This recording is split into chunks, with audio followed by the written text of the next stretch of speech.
Hola mis queridos amigos y hermanos de nuestro canal Bastián Ángel. Estoy muy contento de poder haber llegado a la clase número 20 de nuestro seminario de Apocalipsis. Recuerda que todo nuestro seminario está basado en nuestro libro El rugido del cordero y que lo puedes conseguir en el link de la descripción directamente en Amazon.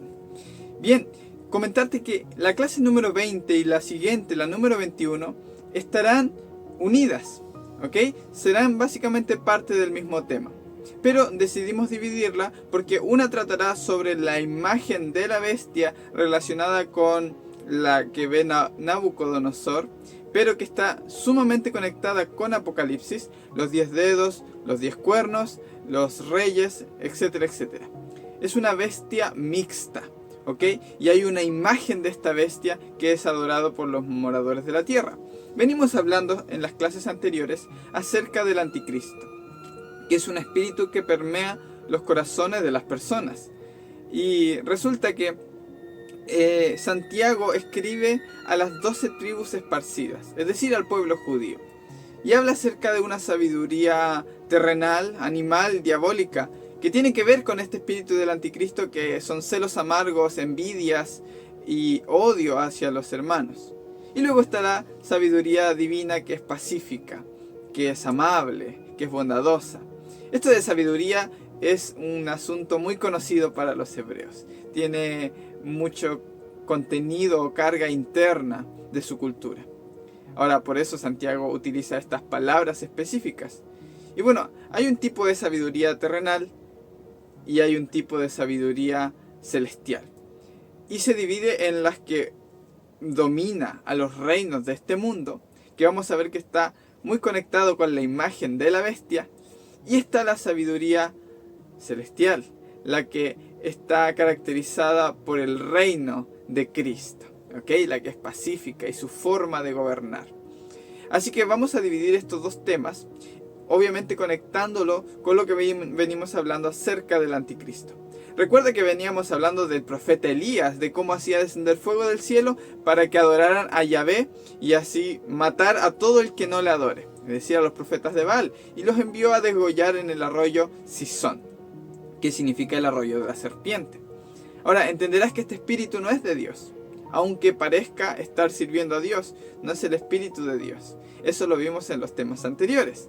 Y ahora seguirá conectado, ya que la bestia de Apocalipsis también hace descender fuego del cielo para que todo aquel que no lo adore sea muerto. Está muy relacionado y muy jugoso estos temas, así que te invito a ver ambos y nada, que lo disfrutes.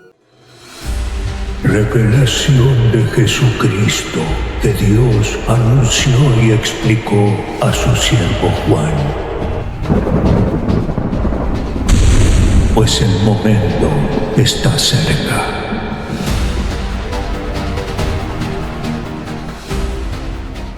Siendo pues linaje de Dios, no debemos pensar que la divinidad sea semejante a oro, o plata, o piedra, o escultura de arte y de imaginación de hombres. Hechos 17:29. Así que un aspecto importante es que este versículo está precedido de un argumento puesto por Pablo. Somos linaje real, somos descendientes, somos de la misma realeza divina, somos parte de ese Dios que nos creó a su imagen y semejanza. ¿Bien?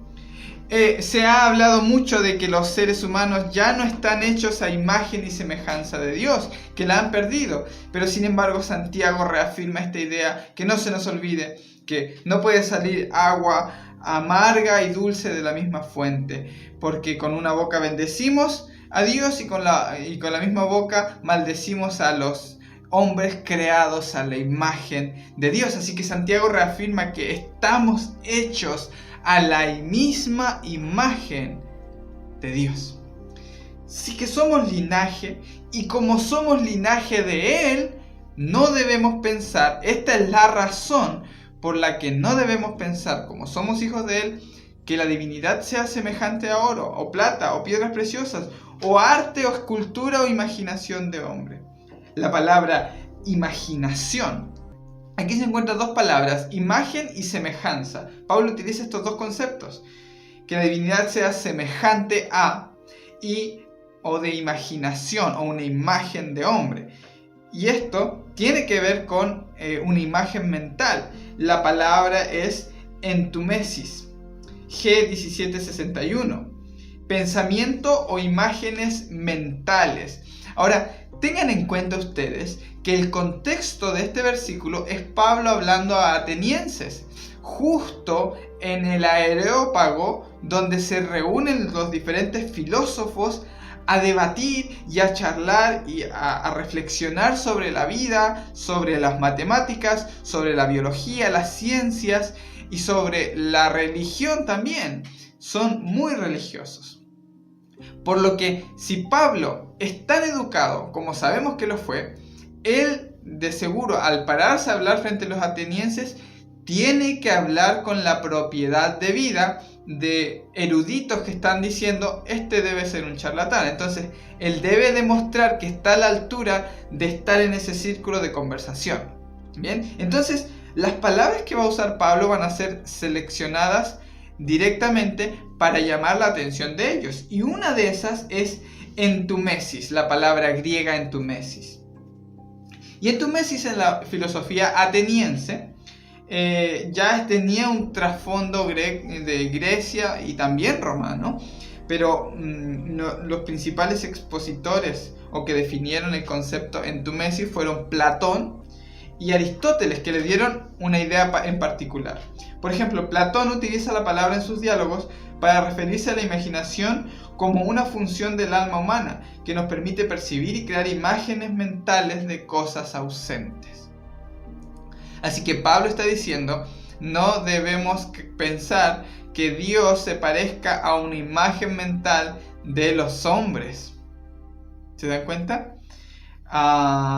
O a la semejanza de lo que los hombres quieran hacer a Dios. Un aspecto importante, guarden esta frase: Dios creó al ser humano a su imagen y semejanza, pero el ser humano se creó un Dios a su imagen y semejanza. El ser humano buscó ser él el creador de Dios a su propia imagen, a su propia semejanza y parecido. Si el hombre es vengativo, entonces Dios también debe ser vengativo.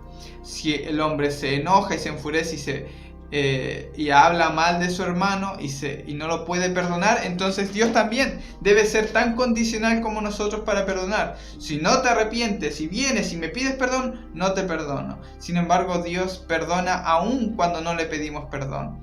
Él no dijo que esperes a que tu hermano venga, sino ve tú y reconcíliate. O sea, Dios fue el que tomó la iniciativa de reconciliarse. Él nunca estuvo enojado.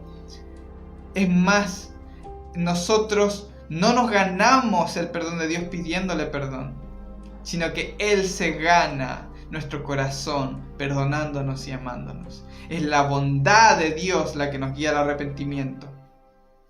Aristóteles también habla de la imaginación en su filosofía utilizando la palabra fantasía para describir la capacidad de la mente para crear imágenes mentales de cosas que no están presentes, una vez más. En la retórica griega y romana, la entimesis se refiere a un tipo de argumentación que se basa en suposiciones no declaradas o en argumentos incompletos que se dejan sin decir para que el oyente los complete en su propia mente. Bien, así que vamos a ir desarrollando el por qué Pablo estaba hablando a los atenienses y cómo ellos entendían la palabra que usaba Pablo como imágenes mentales. Bien, así que hay algo más que solo decirles no hagan estatuas de aquello, porque esto también Pablo busca señalar y seguro hacer alusión al mandamiento no te harás imagen ni ninguna semejanza, que viene a ser como una promesa: te prometo que no te harás imagen ni ninguna semejanza. Y la expresión no tendrás dioses ajenos delante de mí es panim, delante de mí. La palabra hebrea es panim, o sea, no me pongas una máscara, esa es la expresión panim, no me pongas una máscara delante y me adores pensando que yo soy ese tipo de Dios que te estás imaginando. No me pongas una imagen, ni la adores ni te postres pensando que esa imaginación tuya o esa creación tuya puede encapsular quién soy yo. Y esto no es porque Dios le moleste o se disguste o esté furioso porque están en idolatría, etcétera, etcétera. Como una interpretación arcaica y barbárica del Antiguo Testamento nos podría hacer pensar, sino que podemos ver cómo el mismo ser humano, al tener una imagen distorsionada de Dios, pues se ha convertido muchas veces en homicida y ha hecho mucho daño a la humanidad. Les pongo un ejemplo. Jesús dijo en Juan 16: llegará la hora que cualquiera que os persiga y os mate pensará que rinde un servicio a Dios, y harán esto, búsquenlo, Juan 16, me parece versículo 2, y harán esto porque no me conocen a mí ni a mi Padre. Así que el hecho de no conocer a Jesús ni a su Padre hace que las personas crean que cuando matan a alguien, Dios es como Dios está hecho a mi imagen, también Él debe estar de acuerdo en que yo mate a alguien o lo persiga o lo condene. Y esto es siempre cuando no conocen a Dios. Así que, por lo que Dios debe ser totalmente lo opuesto a matar o a perseguir a alguien. Si lo conocieran realmente, no lo harían. Ahora, de aquí viene toda esta idea del amor no conocido. ¿Se dan cuenta? Vamos a hablar hoy de ese altar que ha de haber en nuestros corazones a ese amor desconocido. Mateo 9:4 dice: Jesús, conociendo sus pensamientos, y ahí está nuevamente la palabra entimesis, y le dijo: ¿por qué piensan mal en sus corazones? Esta misma expresión Jesús utiliza cuando dice que no es lo que entra lo que contamina al hombre, sino del corazón salen los malos pensamientos, entimesis, salen los adulterios, los homicidios, todo aquello. Es decir, dependiendo del altar que tengas en tu corazón, de allí, de la imagen que tengas de Dios, es donde va a salir o todo lo bueno o todo lo malo. ¿Okay? Mateo 12:25. Jesús, conociendo sus pensamientos, le dijo: todo reino dividido contra sí mismo queda desolado, y toda ciudad, casa dividida contra sí mismo no subsistirá. Hablando en el contexto de que ellos pensaban que estaba echando demonios por obra de Belcebú.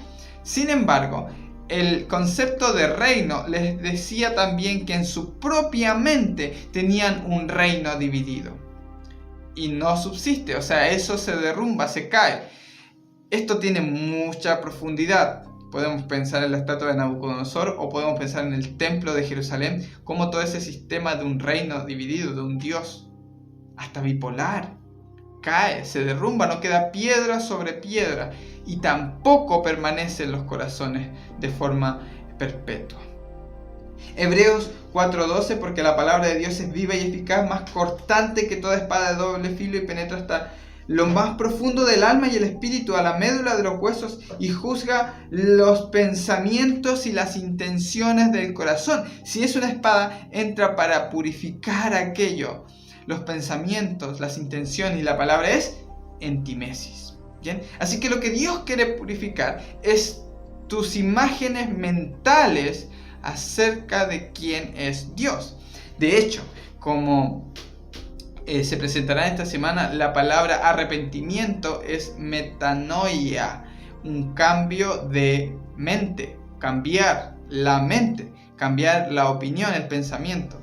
Y si es la bondad de Dios la que nos guía al arrepentimiento, lo que sucede es que nosotros, al ver que Dios en realidad es bondadoso, longánime, que es perdonador, que es amoroso, misericordioso, cambiamos nuestra perspectiva de Dios. Por eso Jesús dijo: como el reino se acerca a vosotros, no está lejos de ustedes, sino que el reino se acercó, no tuviste que irlo a buscar, sino que Él se acercó, el reino ha llegado, está entre vosotros, yo vine a comer con pecadores, a abrazarlos. Esas son buenas noticias, ese es el evangelio. Por eso cambien de opinión, arrepiéntanse, cambien de opinión acerca de quién es y escultura. Fíjense ustedes en pantalla lo que nos recuerda. Nabucodonosor tuvo los pensamientos de su cabeza surgió esta misma imagen. Noten que Daniel dice que él estaba en su mente, en los pensamientos de su cabeza lo turbaban y apareció este sueño, esta imagen.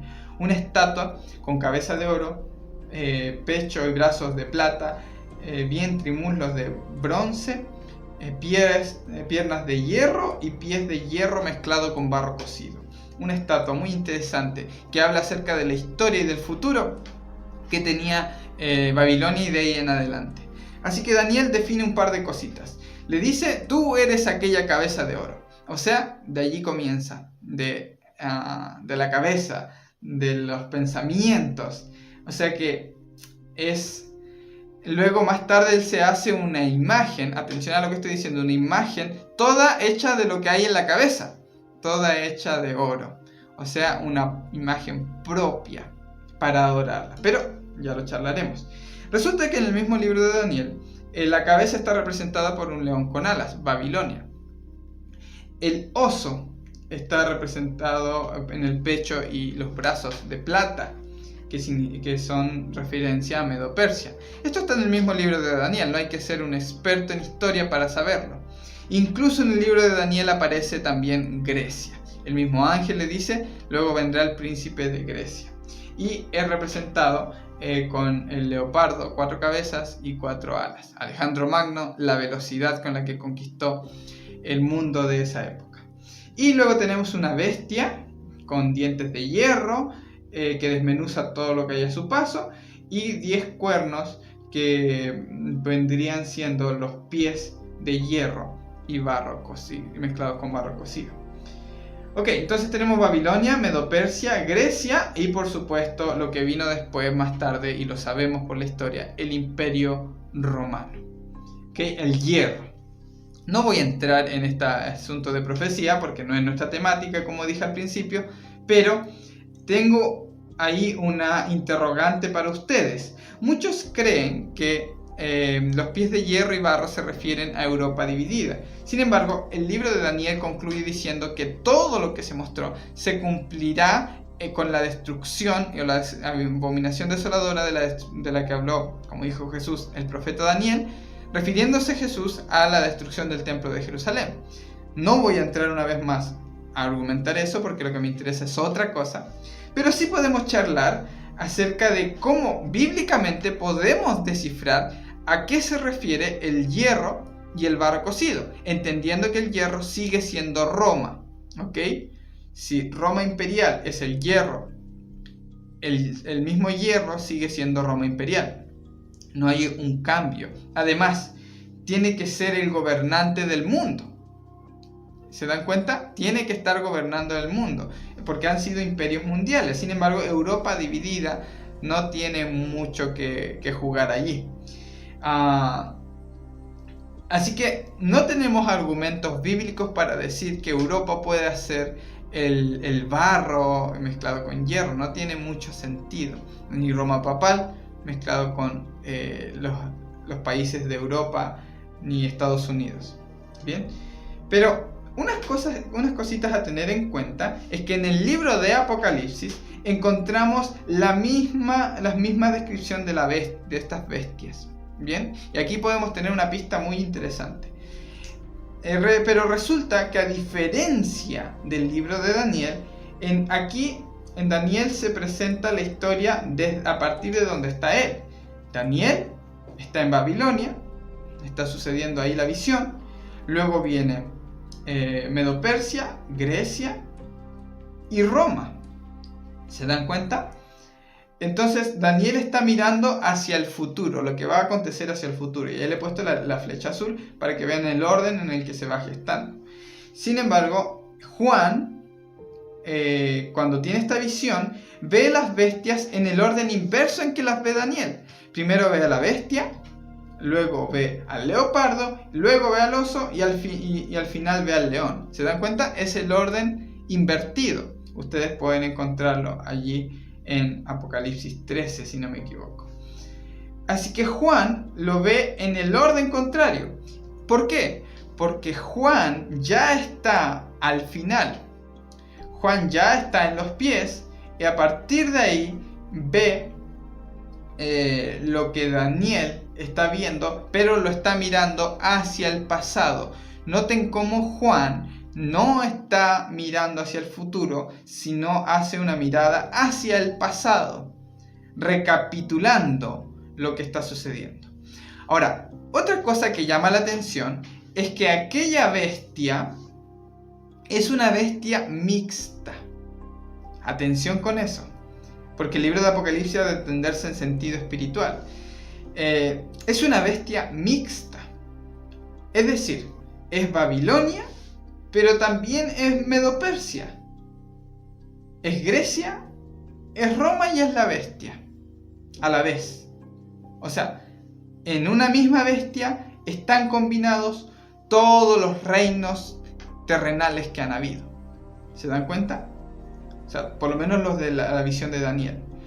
Así que esta es la bestia, la segunda bestia de Apocalipsis, que tiene esas características, que combina todos los reinos, es decir, todos en uno. ¿Qué es lo que significa eso? Exactamente lo que significa. Combina todos los reinos en uno. Es una bestia, son todos los reinos del mundo. ¿Ok? Representa a todos, literalmente. Ahora, atención, porque Nabucodonosor no hace adorar, presten atención en esto, Nabucodonosor no hace adorar a la estatua de oro, plata, bronce, hierro y barro cocido. No es aquello lo que hace adorar. Nabucodonosor hace adorar una imagen toda de oro, una escultura tallada por hombres, atención porque este es nuestro texto base, una escultura con imaginación o arte humana, obra humana, y la hace adorar como si fuera Dios. ¿Bien? Entonces, presten atención, no se adora a los reinos del mundo, ni a la estatua o la imagen mental de los reinos del mundo, sino se adora a la imagen que crea Nabucodonosor en su mente y la materializa para que la adoren. ¿Bien? La imagen mental que se hace en Nabucodonosor, porque es la cabeza ampliada a todo. También una imagen toda de oro es como juntar todos los reinos en uno. ¿Se dan cuenta? Viene haciendo básicamente lo mismo que está haciendo Juan. No sé si me están siguiendo, pero viene a hacer lo mismo que está haciendo Juan. Juntar todos los reinos en uno. Lo que hace Nabucodonosor, juntar todo en uno para que eso lo adoren.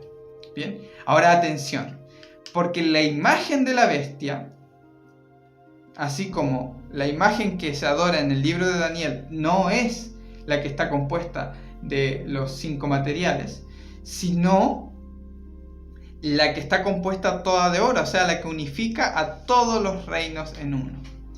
De la misma manera, en Apocalipsis, no es a la bestia a la que se adora, sino a la imagen de la bestia.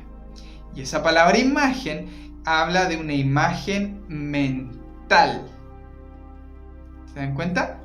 La misma expresión se refiere a una imagen mental, por lo que la adoración a la imagen de la bestia no es a esa bestia de diferentes cabezas ni la unificación de los reinos, sino a la imagen mental que tienen los hombres de Dios.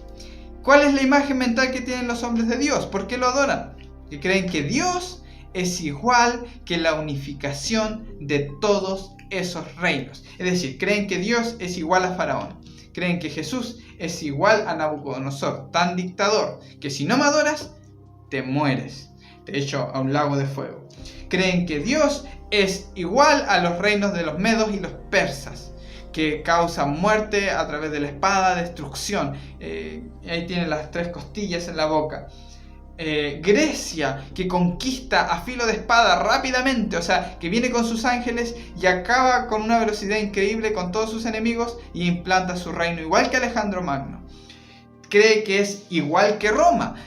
Tienen una imagen mental de Dios como si Roma impuso la Pax Romana. Se les decía a César el Salvador del mundo. Se le llamó que no hay ningún otro nombre bajo el cielo dado a los hombres en quien podamos ser salvos, sino César. Se decía César es el Señor. Si les suena conocido, no voy a ahondar en ello, pero es la disputa de los eslogans del cristianismo versus el Imperio Romano. Pero esos eslogans vienen del Imperio Romano. César era el hijo de los dioses, era engendrado de la deidad, el Dios encarnado se le llamaba a César. Entonces, creen que es igual que César, que impone la paz a punta de espada. La Pax Romana, donde ya no habían guerras. Por eso Jesús dice que es una novedad, que habrán guerras y rumores de guerra. Un montón de cositas más que ahora no voy a charlar, pero la imagen que adoran es una imagen de Dios, igual que las bestias, o es decir, igual que todos los gobernantes de las naciones.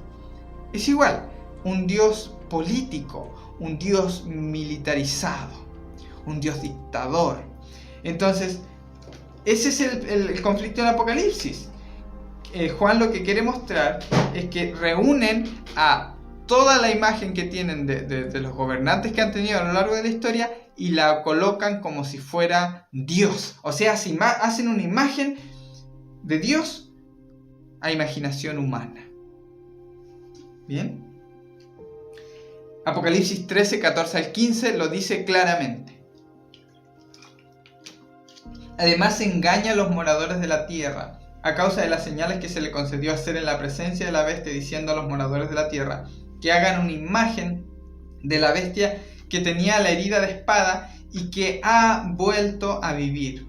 Y se le concedió dar aliento a la imagen de la bestia, para que la imagen de la bestia también hablara e hiciera dar muerte a todos los que no adoraran la imagen de la bestia.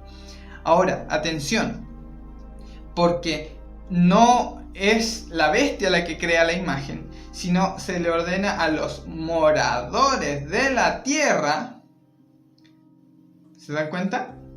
Se le dice a los moradores de la tierra que hagan ellos una imagen de la bestia. O sea, ¿cómo es posible que los moradores de la tierra hagan una imagen de la bestia? Claro, todos ellos conforman en sus mentes y creen en un Dios que tiene esas características. Hagan una imagen de Dios así. Son los seres humanos los que creamos la imagen de la bestia. Luego somos los mismos que atacamos a otros porque no creen en esa imagen del Dios que tenemos. ¿Se entiende?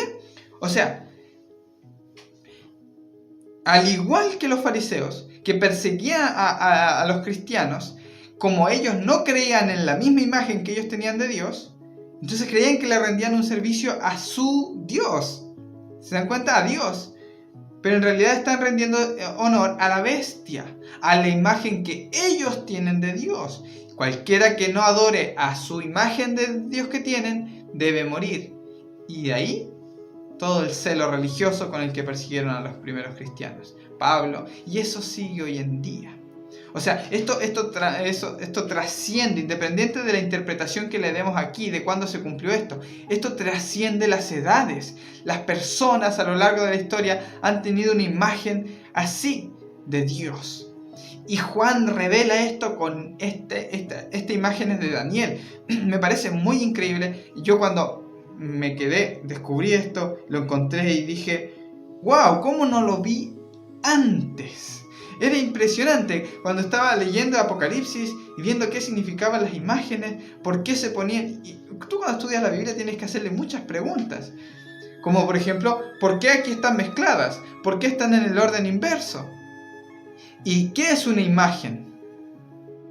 ¿Se dan cuenta? Una imagen puede ser lo que hizo Nabucodonosor.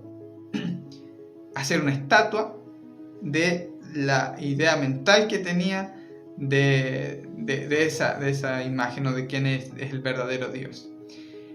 Y la hace adorar, y cualquiera que no la adore debe morir. O una imagen también, según la palabra misma, si rastrean la palabra griega aquí, es una imagen mental. O sea, los moradores de la tierra crean una imagen mental de la bestia. O sea, se hacen una imagen y semejanza de Dios que no es Dios. Por eso Dios dice, no te hagas imagen ni ninguna semejanza.